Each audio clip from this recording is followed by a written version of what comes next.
Olá, meu amigo e amiga, sejam bem-vindos ao nosso Portal do José, iniciando o nosso primeiro encontro neste começo de domingo, num dia em que normalmente eu faço uma resenha, uma análise das principais notícias que são publicadas pelos principais veículos de comunicação impressos aqui no nosso país. E também sempre comento algumas colunas dos principais colunistas, analistas, que também fazem um apanhado das coisas que aconteceram nos últimos dias durante a semana. E hoje nós temos assuntos muito importantes de fatos que estão acontecendo fora do nosso país, mas que nos preocupam, e temos algumas situações internas também. Mas existe algo que está passando meio despercebidamente para muitas pessoas, mas que nós aqui vamos chamar a atenção. E vamos tentar chamar a atenção de mais pessoas para que nós não sejamos surpreendidos lá na frente com algum tipo de resultado eleitoral catastrófico, né? Bom, do que eu estou falando? Vou conversar com vocês, mas antes de mais nada, é fundamental convidar você que está chegando agora ao nosso portal, ainda não nos conhecia, para que, em primeiro lugar, você se inscreva aqui conosco e conheça também os nossos outros vídeos. Se você gostar, compartilhe, recomende, nunca se esqueça do seu joinha, seu comentário, porque são formas de você ajudar o nosso portal a chegar a mais pessoas e, se puder, prestigie também nosso clube de membros. Você aqui é muito bem-vindo e muito bem-vindo. Gente, vamos pegar aqui as notícias que estão nos jornais desse domingo, os jornais nacionais, né? O que sempre tem abordagens nacionais e internacionais. O Estadão, o Globo e a Folha de São Paulo, além dos jornais mais regionais. Os temas principais estão relacionados a uma preocupação mundial, né? Trump entra em guerra ao lado de Israel e ataca alvos nucleares do Irã. Essa é a manchete da Folha de São Paulo. O Estadão veio com a manchete: Trump entra em guerra e bombardeia instalações nucleares do Irã. O Globo vem: Estados Unidos atacam centrais nucleares e entram na guerra de Israel contra o Irã. E aí os jornais de Minas, o estado de Minas está abordando questões locais. Belo Horizonte, capital dos livros. Jornal Tempo: Brasil corre risco de colapso por despesas maiores do que a receita, e por aí vai. E os jornais esportivos tratando do Campeonato Mundial de Clubes. Bom, aqui no Brasil, nós tivemos também um fato muito triste, que também está na capa de todos os jornais, que foi aquela queda de um balão em Santa Catarina, que foi uma coisa surreal. Eu não lembro de ter visto em lugar nenhum uma situação como aquela. O que é sempre um alerta, né, em relação às questões de segurança das pessoas que desenvolvem atividades voltadas ao público, né? Foi uma coisa muito triste, enfim. E tem uma outra coisa que está acontecendo, que eu quero chamar a atenção de vocês, é que a figura do inelegível, ele está como carta fora do baralho do ponto de vista prático, do ponto de vista eleitoral, porque ele é inelegível, ele não vai disputar as eleições. E já comentei aqui com vocês também sobre como a direita e a extrema-direita estão percebendo que esse moribundo político está mais atrapalhando hoje do que ajudando. Eu já tinha uma série de percepções sobre a estrutura de poder aqui no nosso país, como é que se dá a aproximação de pessoas diante de alguém que está concentrando algum tipo de poder. E quando o Bolsonaro chega até a presidência da República, eu sempre comentei aqui com vocês que ele atraiu, ou conseguiu juntar com ele, o que de pior existia e existe em todos os segmentos sociais aqui no nosso país, dentro das religiões, dentro do agronegócio, dentro da indústria, do comércio, enfim, todos os setores, as diversas denominações religiosas, só tem picareta. Bom, essa afirmação ela ficou muito mais clara para mim depois da entrevista que eu fiz aqui com o ex-deputado Julian Lemos. Porque uma coisa é você ter uma análise política sem conhecer, sem ter convivência com as pessoas que estão orbitando ali ao redor do poder. Outra coisa é você ver um depoimento de alguém que desenvolveu uma leitura crítica estando dentro desse processo e que conseguiu se libertar, porque ele poderia ter ficado com essa gente toda, né? Mas ele teve uma leitura, chegou uma hora que ele rompeu, como outros romperam também. Muitas pessoas que acreditaram na figura do inelegível, tiveram algum tipo de conexão e que não tinham exclusivamente um interesse pessoal, ambição pessoal, essas pessoas foram se distanciando, porque perceberam que não tinha projeto de absolutamente nada, que eles estavam ali diante de um crápula, de uma pessoa que não tinha caráter. E aí como é que você convive, você trabalha Você segue alguém que não tem caráter, alguém que não é confiável. Alguém que você olha e você tem a certeza absoluta que ele não confia em você. Então, é uma relação extremamente esquizofrênica, muito complicada. E o Julian Lemos, ele percebeu isso e rompeu. Então, quando ele diz que Bolsonaro não confia em ninguém, que ele não é religioso, que ele não confia em nenhum pastor evangélico, e que nenhum pastor evangélico também confia em Bolsonaro, isso vale para todos os segmentos.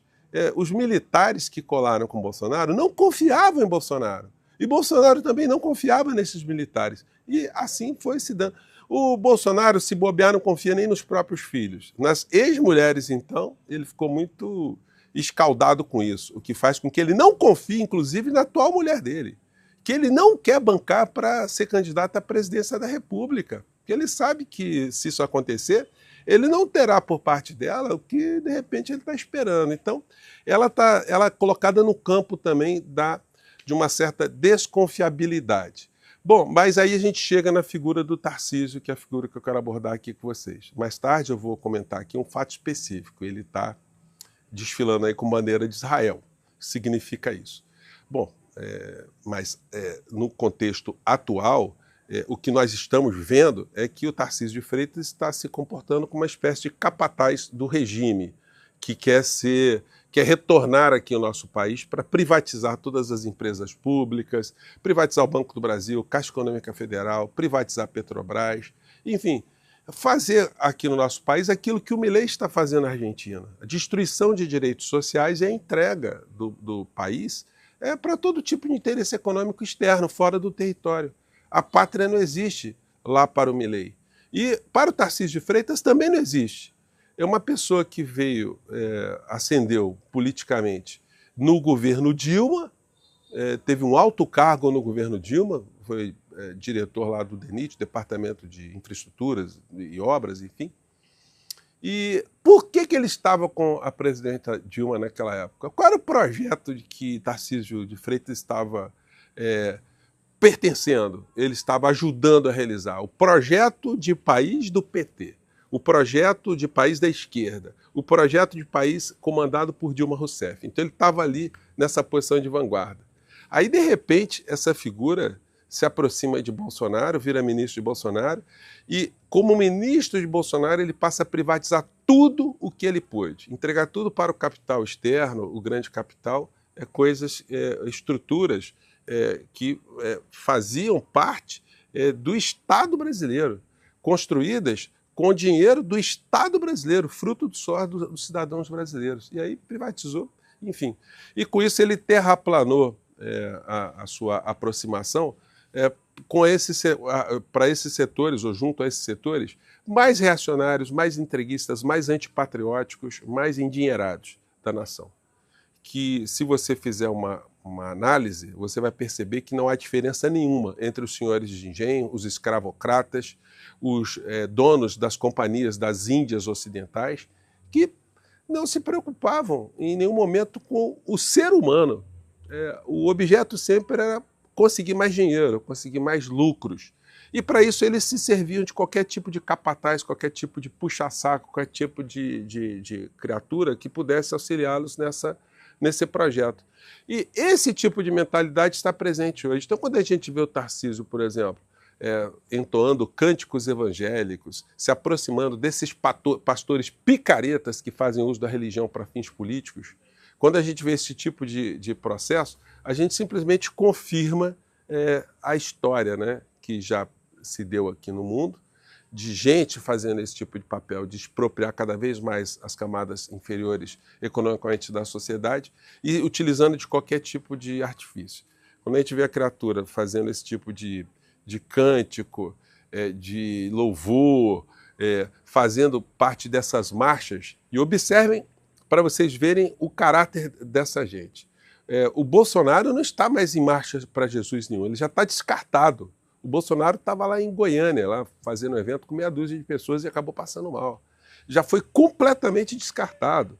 Eles agora estão convidando o Tarcísio como um falastrão, um oportunista mais esperto. Ele está decorando canções, salmos, versículos e fica vendendo aquela imagem. E todo mundo que está colado com o Tarcísio sabe que ele é um mentiroso também, que ele é um estelionatário político, ele está usando esse mecanismo para chegar até o poder. Mas todos fazem vistas grossas porque é interessante para eles que uma parcela da sociedade seja enganada pelos vigaristas para, uma vez chegando ao poder, faça tudo aquilo que eles estão pretendendo. Ou seja, entregar o nosso país.